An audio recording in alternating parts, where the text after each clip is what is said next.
Vamos então para o penúltimo, não é o último sermão, mas o penúltimo sermão da série sobre os 10 mandamentos, essa série que eu e pastor Jailson chamamos de A Lei do Amor. Hoje nós vamos cobrir o último dos 10 mandamentos, não cobiçarás, não é? E aí depois vem uma série de coisas direcionadas a isso, mas nós teremos ainda uma última mensagem no próximo domingo, fechando toda essa série. E como vocês sabem, essa tem sido uma oportunidade de aprender não só em sermão, mas aqueles de vocês que têm ficado na escola dominical, sabem que tanto as crianças quanto os adultos têm estudado sobre cada um dos mandamentos após o sermão. Por que a gente tem feito isso? Em parte para fazer você entender quão rico é o mandamento do Senhor. Nem dá tempo de discutir tudo aqui. E também para que a gente tenha uma oportunidade de fazer algo precioso em casa. Já pensou que gostoso? Pais e filhos terem estudado o mesmo mandamento, chegar em casa e conversar sobre ele. Então aproveite o seu domingo para estimular santas conversas entre pais, filhos, entre irmãos, entre família. Ok? A mensagem de hoje, baseada no 10º mandamento, eu intitulei Eu Quero Mais. E o mandamento, conforme registrado lá em Êxodo 20, verso 17, diz assim: Não cobiçarás a casa do teu próximo, não cobiçarás a mulher do teu próximo, nem seus servos ou servas, nem seu boi ou jumento, nem coisa alguma que lhe pertença. Existe um mandamento que, ou melhor, ele é repetido novamente em Deuteronômio capítulo 5, e lá ele é quase igual, com o acréscimo de cobiçar o campo do próximo, mas é em síntese o mesmo mandamento. E por que eu intitulei Eu Quero Mais? Porque cobiçar tem a ver com o desejo de ter mais coisas, de ter mais posses, de ter mais felicidade, de ter mais segurança e assim por diante. E eu quero começar ilustrando um problema do qual esse mandamento trata. Tem um filme já antigo, de 2002, chamado Minority Report, no qual é apresentado uma divisão da polícia. Claro, isso é o futuro, né? Esse é um filme de ficção científica. E a divisão policial da qual o ator principal, que é o Tom Cruise, participa, é uma divisão chamada de pré-crime. O que essa divisão faz? Ela tem um sistema lá, baseado em tecnologia, juntamente com alguns seres humanos que têm poder psíquico, de prever crimes antes que eles aconteçam, portanto, com tempo suficiente para que os policiais procurem onde é que esse crime vai acontecer e prendam o criminoso antes mesmo dele matar alguém. A ideia do filme é apresentar no início uma maneira de acabar com a violência naquela região. Então você acabava com a violência como? Você previa o homicídio e você impedia que ele acontecesse. No decorrer do filme, um problema acontece. Num determinado momento, aquele sistema, aquele equipamento todo diz que quem é o próximo homicida é o próprio policial, que é o principal do filme. E aí ele se vê completamente confuso, porque ele não tem intenção de matar ninguém, portanto ele deduz que aquele sistema tem falhas. E o resto do filme se desenrola ligado a essa ideia. Mas por que eu chamo a atenção desse filme? Porque esse é um filme que lida com um problema moral. E o problema é o seguinte: será que a nossa sociedade pode lidar com intenções antes do que com atos? Será que a nossa sociedade está preparada para julgar intenções? Presta atenção, eu não estou falando de tentativa de homicídio, que as nossas leis já prevêem, mas de intenção de homicídio, sem sequer operar qualquer coisa. E é claro que esse é um dilema moral, e o filme, ele julga se é lícito prender alguém por algo que não aconteceu. Por que eu estou levantando esse filme? Porque o nosso mandamento fala que pecado é um problema do coração. Presta atenção em algo muito curioso. Todos os outros 9 mandamentos, em relação ao próximo principalmente, mas também em relação a Deus, mas vamos focar aqui nos 6 últimos mandamentos que dizem respeito ao próximo. Todos os outros mandamentos em relação ao próximo se transformam em atos que redundam em ofensas civis. portanto passíveis de sanções. Por exemplo, se você desonra a autoridade, se você desacata a autoridade, você tinha como ser punido por isso, civilmente falando, socialmente falando. Se você matasse, mesma coisa. Se você tomasse a mulher de outro, na sociedade judaica, isso era crime, passível de pena. Se você furtasse, a mesma coisa. Se você difamasse alguém, a mesma coisa. Mas o 10º mandamento, ele não trata de atos, ele trata de intenções. É claro que cobiça redunda em atos, não tenha dúvida, mas o foco do mandamento é em intenções. E aí, aquilo que o filme levantou de dilema ético, a palavra de Deus não tem receio de mostrar que ética não pode estar cercada somente a atos externos, mas ela precisa lidar com motivações, com intenções. Embora a cobiça seja o pecado que costumeiramente redunda em planos e ações, quer dizer, quem furta primeiro cobiçou e por isso planeja e age de tal forma. Quem mata também talvez cobiçou ter alguma coisa ou se livrar desse empecilho, por isso ele planeja e mata. Então, embora a cobiça redunde em planos e ações, tal mandamento deixa claro que pecado é muito anterior a planejamento e ações. Diz respeito a intenções, aspirações do coração. Por que eu chamo a atenção disso? Porque Jesus Cristo nos ensina essa verdadeira dimensão da lei. Jesus não estava inovando quando apresentou uma dimensão mais profunda das leis. Lembra lá em Mateus 5, quando ele fala assim: ouvistes que foi dito, não matarás, mas quem nutre ódio pelo seu irmão e difama o seu irmão, esse é homicida, ele matou o seu irmão no seu coração. Mesma coisa com quem olha para uma mulher de forma impura, ele já adulterou no seu coração. Jesus Cristo, na verdade, não está inventando algo inexistente até então. Ele está reforçando o que já tinha sido semeado na lei, que era a ideia de guardar a palavra de Deus no coração, mas que ele expande para nos dar essa perspectiva de que lei é muito mais abrangente do que só nossos atos. Eu tenho falado aqui domingo após domingo, reverendo Jailson também, que cada um desses mandamentos, embora seja curto, ele abrange uma série de pecados relacionados a essa área. Mas quando eu falo que ele é abrangente, eu não estou dizendo simplesmente que ele abrange uma série de atos. Não, ele abrange intenções, ele abrange inclinações. Nossos atos pecaminosos são gerados por cobiça. Portanto, são um problema interno, não externo. Por que é importante eu destacar isso? Porque nós muitas vezes justificamos nossas atitudes baseados em coisas externas. Nós falamos que são circunstâncias que têm dificultado, ou alguns até atribuem ao diabo o fato de lhes fazer pecar. E Tiago cogita a pior das acusações: ninguém quando pecar diga que Deus é quem me tenta, que Deus é quem me faz pecar. Ah, mas eu creio na soberania de Deus, pastor.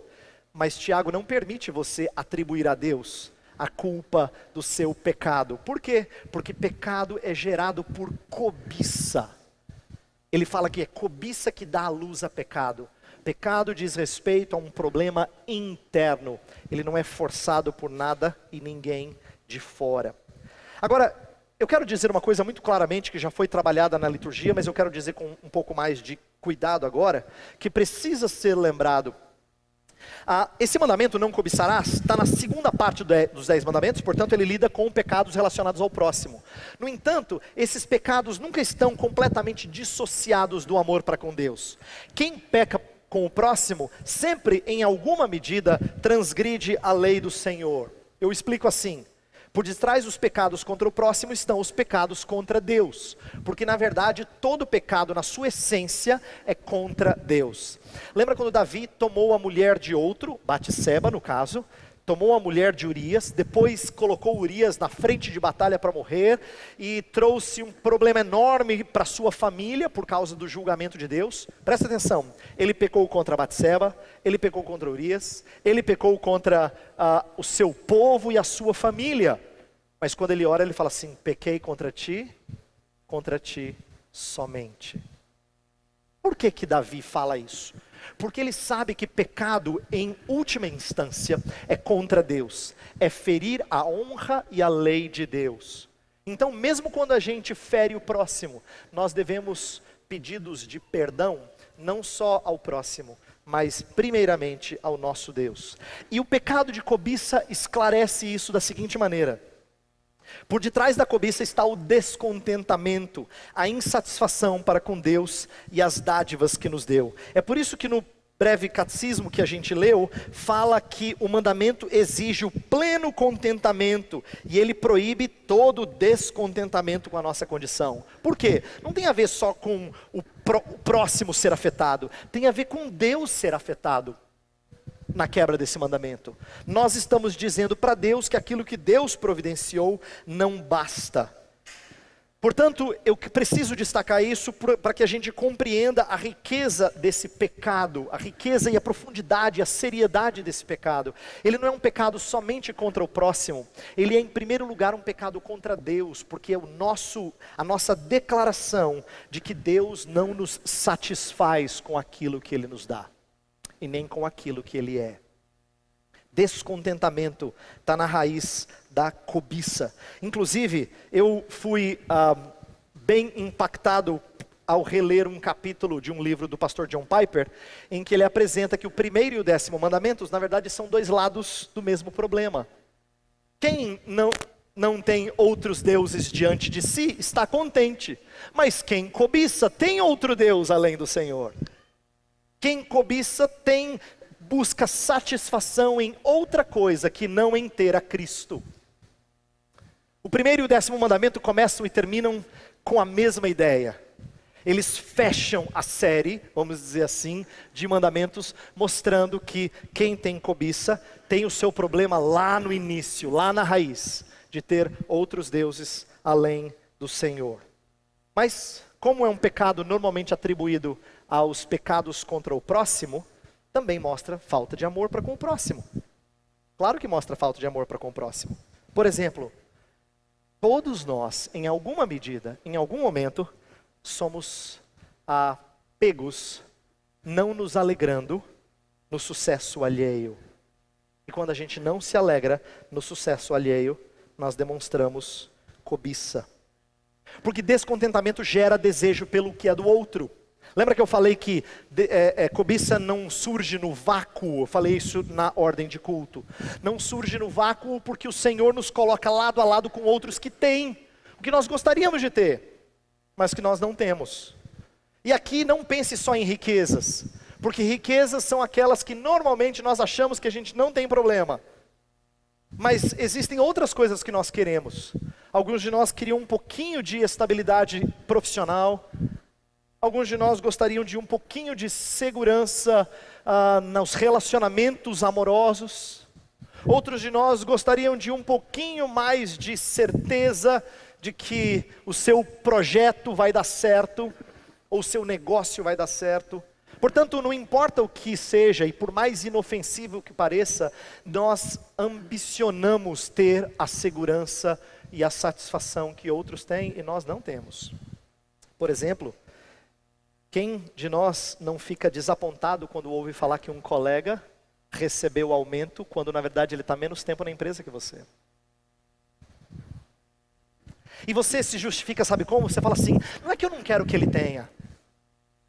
Eu não acho justo ele ter ou não ter. Ele tem menos tempo de empresa do que eu. Quem de nós nunca folheou revistas sonhando com algumas coisas lá expostas? Ou quem não foi num salão de automóvel só para nutrir o sonho de ter uma coisa que você nunca vai ter condição de ter? Ou de repente ir para lugares que fomentam seu anseio por coisas, seu anseio por mais recursos. Isso aí mostra como nós somos propensos a buscar aquilo que deveríamos ter no Senhor Deus. Agora preste atenção numa coisa. O desafio maior não é nos alegrarmos com a bênção do outro, quando nós temos a mesma bênção, mas quando não a temos. Deixa eu explicar isso aqui.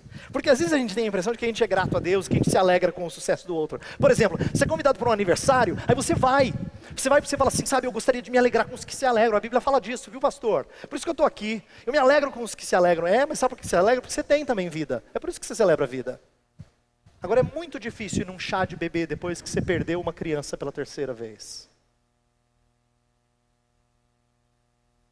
Entendeu? É fácil celebrar a bênção que o outro tem, quando nós também temos. Mas é muito difícil se alegrar no sucesso do outro, quando você não tem o que você gostaria de ter. É muito difícil. Por isso, a cobiça nasce quando nós julgamos que desejar o que é reto e pedir ao Deus verdadeiro deveria funcionar. Porque nós crentes, veja só, nós ainda temos uma coisa a mais que confunde a nossa mente. Nós não buscamos essas coisas à parte de Deus, a gente se justifica. Não, eu peço a Deus, pastor. Eu oro ao Deus verdadeiro, pastor. E eu acho que eu não quero muito, eu só quero um pouco mais. O Salmo 73 que a gente leu é exatamente sobre isso. É alguém que queria um pouco mais. E que pediu a Deus, ele não pediu a um ídolo. Então ele entendeu que era justo desejar isso. Era justo ter. Mas Deus não deu o que ele queria. Para alguém que acha que pede o que é certo e ao Deus certo, não faz sentido não ter essas coisas. Mas o que faz sentido, e é disso que eu quero falar nessa manhã, é que esse desejo demonstra que nós não amamos o próximo. Falta de contentamento para com o que é do outro é falta de amor pelo outro. Agora tem uma coisa que eu preciso perguntar aqui sobre cobiça. E aqui eu quero que você preste atenção, porque essa é uma parte interessante do estudo desse mandamento.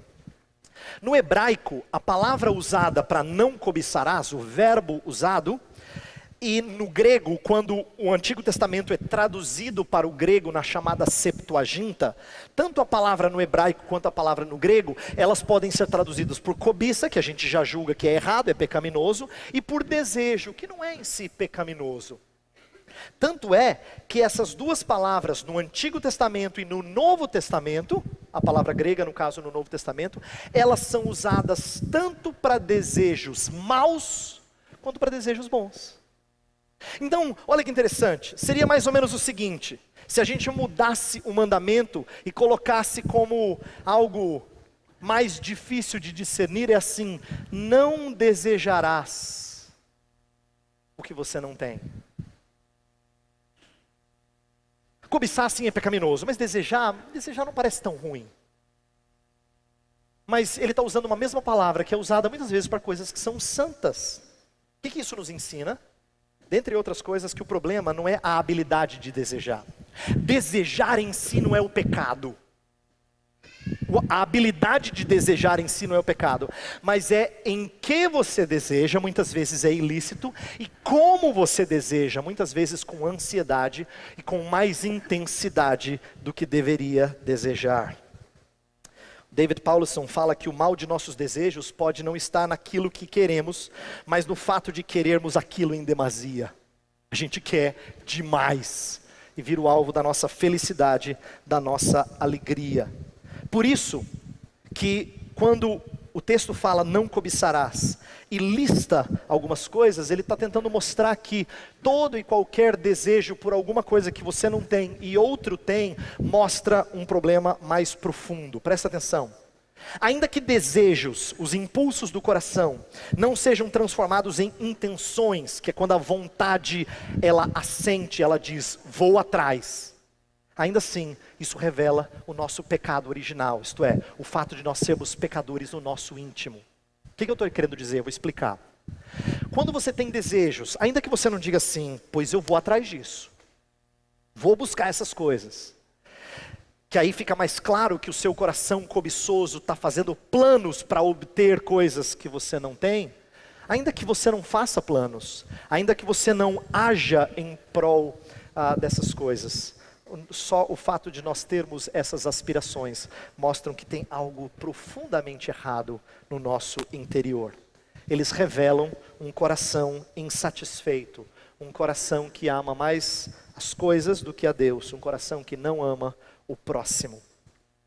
E olha só o que eu descobri estudando essa passagem. Eu posso estar enganado, portanto não quero dogmatizar o que eu vou falar, mas eu estou fortemente inclinado a entender o seguinte: é possível que os objetos da cobiça mencionados no 10º mandamento representem as 3 maiores idolatrias: dinheiro, sexo e poder. Não cobiçarás a casa do teu próximo, o campo do teu próximo, o boi e o jumento, diz respeito a posses. Não cobiçarás a mulher do teu próximo, diz respeito a amor, a relacionamentos íntimos. E não cobiçarás o servo e a serva, é controle, domínio. Curiosamente, são os 3 tópicos do livro do pastor Tim Keller que nós estudamos um tempo atrás, Falsos Deuses.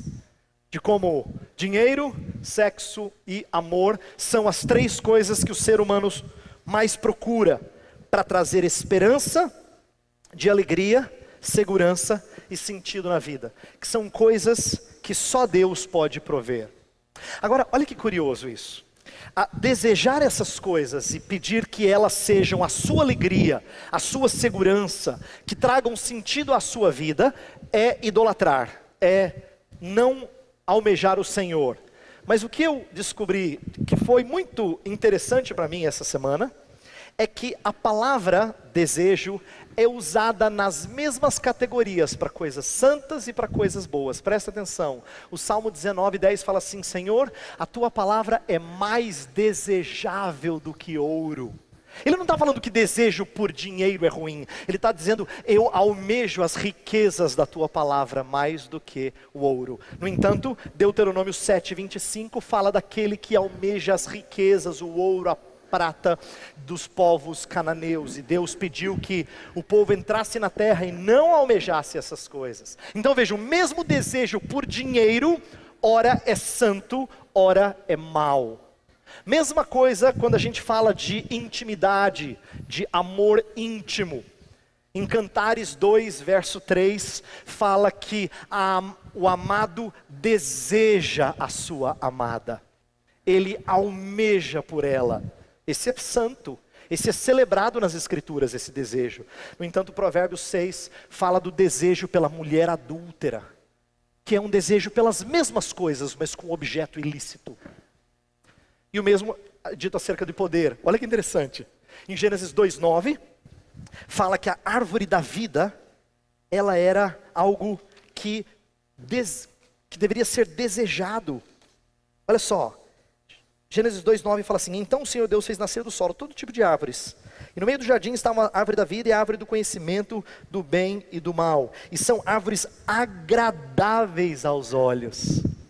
As árvores que Deus fez, todas as árvores que Deus fez, inclusive a árvore da vida, eram agradáveis, desejáveis aos olhos. Mas o que acontece em Gênesis 3? A do conhecimento do bem e do mal é que se torna desejável. Justo a única. Deus fez todas as outras desejáveis. Mas a que não podia, se tornou desejável. Por que eu estou explicando isso a vocês? Porque eu quero que você entenda que nossos desejos podem estar desordenados. E o problema não é o desejo em si, é a direção que ele toma. O problema não é nós desejarmos ter coisas, mas é o que nós desejamos ter. Isso mostra como às vezes nós buscamos cuidar da nossa cobiça de maneira errada. Presta atenção. Erroneamente buscamos redenção em matar a vontade de desejar. Práticas ascéticas do passado e presente lutam de forma vã contra a nossa essência, desejar. Você já percebeu que no passado e mesmo no presente, algumas pessoas que tentam não se preocupar com as coisas dessa vida, elas tentam se privar de coisas, não é? Elas se machucam, elas dizem não, elas querem fugir de toda e qualquer coisa. Por isso se privam de mulheres, se privam de riquezas, se privam de comida boa. A ideia de privação é na intenção de matar o desejo por essas coisas. Pois eu tenho uma notícia para você: é impossível. Paulo já falou que esse tipo de espiritualidade, ele é inútil contra a sensualidade. Colossenses 2:23. É inútil porque nós fomos feitos para desejar. O seu coração foi feito para anelar por coisas. O problema, portanto, não está no anelo, no desejo, mas em que você deseja. Inclusive, eu me alegro que Deus não pede para você abrir mão de desejar. Deus pede para outro fazer isso. Deus não pede que cortemos desejos lícitos.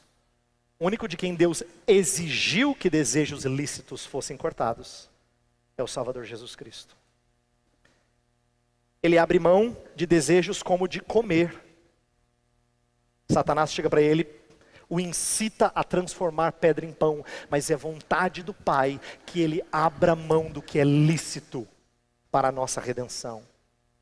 Ele chega no jardim e sofre as mais terríveis angústias, e ele abre mão da vontade de fugir da dor, aquilo que eu e você fazemos quando a gente toma um remédio. Ele não podia fazê-lo. Eu quero que você entenda que todas as vezes que nós tentamos nos martirizar, tentamos buscar estilo de vida ascético, nós estamos buscando redenção que Deus não pede para você. O único de quem é privado dos desejos lícitos é o Salvador Jesus Cristo. Ele morre por causa de gente que não sabe dizer sequer não aos ilícitos. Jesus Cristo é o único que abre mão de desejos lícitos, como pão e ausência de dor, em favor de quem disse sim para desejos ilícitos. E como é que Jesus faz na nossa vida para que a gente corrija esse problema da cobiça? Ele não só morre por nós e nos perdoa da nossa cobiça, ele vai mais adiante, olha só. Ele renova o coração para que a gente deseje o que é santo. Renova o coração para que deseje o que é santo. Romanos 12:2 fala que nós devemos ser transformados pela renovação da mente. Filipenses 2:13 fala que Deus é quem efetua em nós tanto querer quanto realizar. Quer dizer, os desejos santos, inclusive, brotam do Senhor. Sabe o que me surpreende na salvação de Jesus? É que Cristo, ele não mata o nosso desejo, ele muda o foco do nosso desejo. Ele não mata o desejo, mas ele apresenta um objeto mais desejável em lugar do objeto pecaminoso, ele próprio. Essa é uma das coisas mais lindas que eu tenho aprendido acerca de luta contra pecado. Você não vai conseguir matar o pecado que você anela, as coisas que você anela, simplesmente cortando o seu desejo. Você só vai conseguir quando o seu desejo for direcionado a algo mais precioso do que o pecado.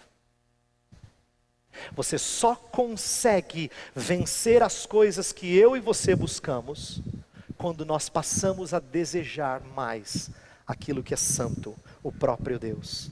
É por isso que Deus se apresenta em toda a Escritura, no coração e na boca de servos dele, como sendo o principal desejo. Salmo 42 fala assim: Senhor, a minha alma anela por ti, eu tenho sede de Deus. Como alguém que está no deserto e anela por água, eu tenho sede de Deus. O Salmo 73 que a gente leu, na última parte, verso 25, fala assim: a quem tenho eu no céu senão a ti, na terra nada mais desejo, além de estar junto a ti. Até Paulo uma vez falou assim: olha, se eu pudesse escolher, eu escolheria morrer, porque estar com Cristo é incomparavelmente melhor. O que isso significa? Que Deus ensina você a redirecionar os seus desejos, não matando-os, mas apresentando o que é mais desejável. Eu quero terminar falando duas coisas, tanto a sociedade brasileira, quanto a cristãos, a igreja de Cristo. Sociedade brasileira precisa aprender que moralidade não se resume a atitudes. O problema do ser humano é de coração, e não temos acesso ao coração para mudá-lo. Por que eu estou dizendo isso? Porque quando a gente apresenta o 10º mandamento, alguns autores dizem assim: é aqui que Deus dá a machadada no orgulho do ser humano. Porque ele até acha que consegue honrar a autoridade, não matar, não adulterar, não roubar, não falar mal do próximo, mas na hora que chega no coração, é inescapável, todo mundo cai. O não cobiçarás pega todo mundo. E é uma pena que a nossa sociedade entenda que ela pode ser feita uma melhor sociedade sem compreender a necessidade de mudança de coração. Se você é alguém que está aqui porque você acha que isso aqui é um bom caminho para a sua vida, você ainda não entendeu. Isso aqui não é um bom caminho para a sua vida. Você não pode buscar ser uma pessoa melhor aqui. Você não vai conseguir. Porque é impossível você cuidar da sua moralidade. Você precisa morrer. Morrer. Por quê? Porque cobiça só se mata quando a gente morreu para si. E para morrer para si, Cristo precisa viver em você. Por isso que o autor Francis Schaeffer, no livro Verdadeira Espiritualidade, fala assim, antes de eu falar de verdadeira espiritualidade, eu preciso dizer que você só conhece, você consegue viver vida cristã se você nasceu para Cristo. Se você nasceu de novo. A nossa sociedade não vai entender isso enquanto ela não se submeter ao senhorio de Jesus. E você pode vir para a aliança inúmeras vezes, gostar de cada sermão, nada vai fazer sentido e mudar a sua trajetória se você não se render a Jesus Cristo.